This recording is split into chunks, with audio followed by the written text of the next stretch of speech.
Hello programmers, welcome to your 14th Java tutorial. Today we're going to be talking about something called objects.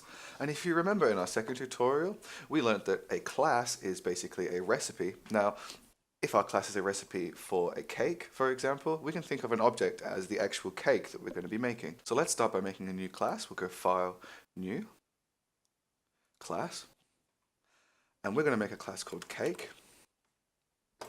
And we're going to make sure we include public static void main because we're going to be running everything from within our class, and hit finish. So now that we've made this class, we can start telling Java exactly what a cake has. Well, a cake has a flavor, so we can make a new string called flavor. A cake has a size in centimeters, so we can say int size. And now every time we want to make a cake, we can give it a flavor or we can give it a size. Now let's actually make an instance or an object of this cake. And to do that, we say what type our object is going to be. In this case, the type is cake.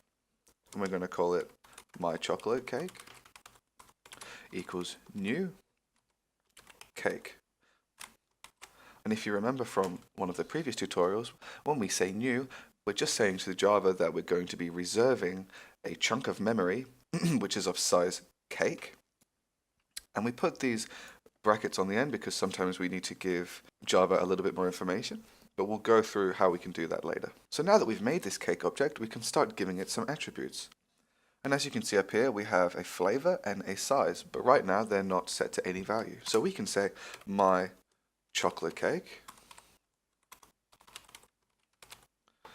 dot flavor equals chocolate.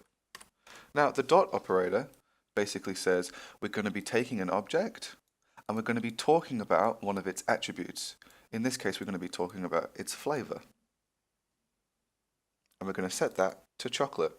So now when we say system.out.println and we pass in my chocolate cake dot flavor, Java's going to say, okay, we're going to print out a flavor attribute of an object called my chocolate cake. So it's going to go to my chocolate cake and it's going to say what flavor is it, and it equals to chocolate. So when we run this, we should see chocolate.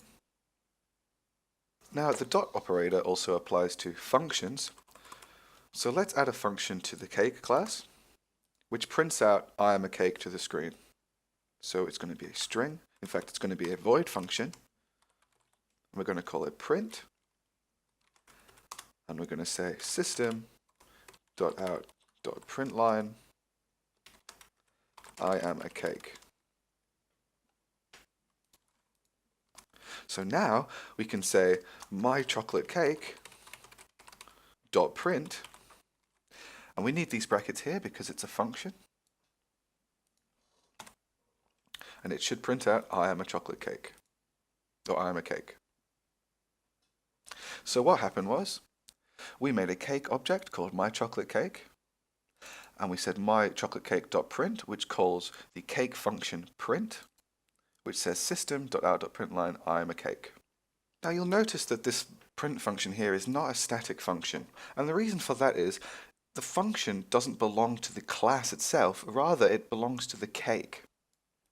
If this was a static void function, it would make more sense to say I am a cake recipe, because it means that this function is part of the class. It's not meant for each individual object. And you can see that we're getting a warning here saying the static method print from the type cake should be accessed in a static way, which means we shouldn't be calling it with an object. So we'll get rid of the static keyword and we'll just have void print instead. So that's a very basic introduction to objects. In the next few tutorials, we're going to be going way more into depth about how objects work and how we can make them work for us. But in the next tutorial, I'm going to be talking about something called string args, which is part of our main function. But make sure you check out the description where I'll be leaving some challenges for you to do, and leave your solutions in the comments for everyone else to see.